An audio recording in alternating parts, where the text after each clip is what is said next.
মালিকের নাম দিয়ে কিভাবে জমির রেকর্ড বের করবেন। আপনাদের সব জমির রেকর্ডগুলা শুধুমাত্র একটি ক্লিকে পেয়ে যাবেন। সেটা হচ্ছে মালিকের যে নাম আছে, যে আপনার নাম, আপনার তো নাম থাকবে না, আপনার পিতার নাম বা আপনার দাদার নামে জমি আছে, সেই জমি রেকর্ড RSCS SA সব জমির রেকর্ড কিন্তু আপনারা মালিকের নাম দিয়ে সার্চ দিয়ে আপনারা রেকর্ডগুলো কিন্তু মোবাইল দিয়ে ডাউনলোড করে নিতে পারবেন। তো চলুন শুরু করা যাক আমরা কিভাবে সেই কাঙ্ক্ষিত রেকর্ড মালিকের নাম দিয়ে ডাউনলোড করতে পারি। তো অবশ্যই আমার চ্যানেলটি সাবস্ক্রাইব করে পাশে থাকা বেল বাটনটা অন করে রাখবেন। তো এখানে সার্চ বক্সে প্রথমে ক্রোমে যাবেন, ক্রোমে যাওয়ার পরে এখানে landgov.bd এই ওয়েবসাইটে যদি আমরা ক্লিক করি, তো যাওয়ার পরে এখানে দেখতে পাচ্ছেন যে উপরে স্ক্রল করে ওঠার পরে এই যে এখানে ভূমি রেকর্ড ও ম্যাপ, এখানে যদি আমরা ক্লিক করে দিই তো আসল যে খতিয়ানের সেখানে আমাদের দিয়ে যাবে। এখানে 3টি অপশন আছে, এখানে সার্ভে খতিয়ান, নামজারি খতিয়ান ও মৌজা ম্যাপ। তো এখানে আমরা সার্ভে খতিয়ানে যদি ক্লিক করি তাহলে SA RSCS সবগুলো পাওয়া যাবে। আর নামজারি খতিয়ান হচ্ছে যারা নতুনভাবে নামজারি করেছে 2021 সালের পরে বা 18 সালের পরে, এখান থেকে আমরা নামজারি খতিয়ানগুলো দেখতে পারবো। তো আমরা নিচের দিকে স্ক্রল করে আসলে এখানে যার বিভাগটি আছে, এই যে বিভাগ, এই বিভাগ যার বিভাগ যেই বিভাগ আছে সেই বিভাগ দিতে হবে। তো আমার যেটা আমি সেটা দিচ্ছি। তো তারপরে আপনাদের যে জেলা, সেই জেলার যে জেলাটি, সেই জেলার রেকর্ডের যে জেলা সেই জেলাটি দিয়ে দিতে হবে।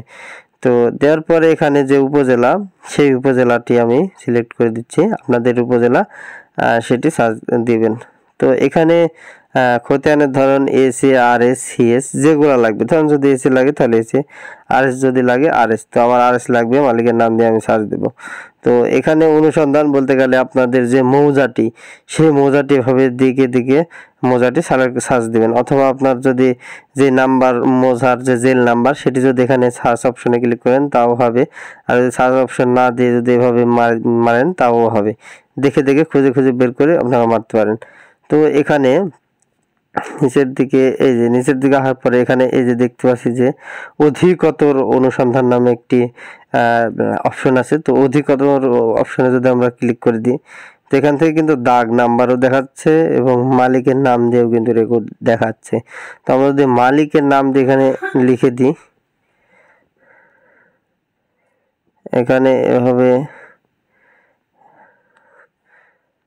আমি যেটা দিলাম এই নামে কিন্তু 3-4টা খতিয়ান আছে। তো এই নাম দিয়ে যদি আমি সার্চ দিয়ে এবার খুঁজুন যদি বাটনে ক্লিক করে দিই, তো এখান থেকে কিন্তু দুঃখিত এইটা আসছে না, এভাবে খুঁজতে হবে, ঠিক আছে। ওইটা না হলে আরো ভাবে দিবেন, এভাবেও দিতে পারেন, খালি রিয়াজ দিলে যদি দেওয়া যায়। দেওয়ার পরে যদি আমি এখানে এই যে খুঁজুন বাটনে যে ক্লিক করা আছে, তো এই খুঁজুন বাটনে আমি একটি ক্লিক করে দেব।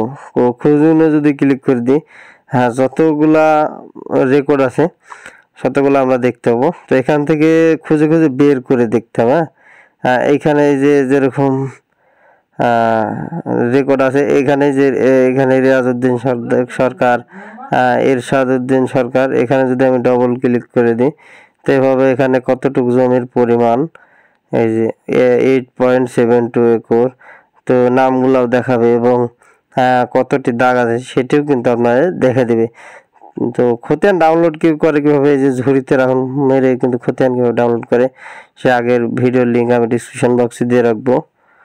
তো এখান থেকে অনেক যেগুলোর নাম আছে, তো সবগুলাই দেখে দেখে আপনার যে রেকর্ডগুলো আছে রিয়াজউদ্দিন নামে, সেরকমভাবে আপনাদের যে মালিকের নাম, সেই মালিকের নাম দিয়ে সার্চ দিয়ে দেখে দেখে কিন্তু আপনাদের এইভাবে ডাউনলোড করে নিতে পারবেন আপনার খতিয়ানগুলো।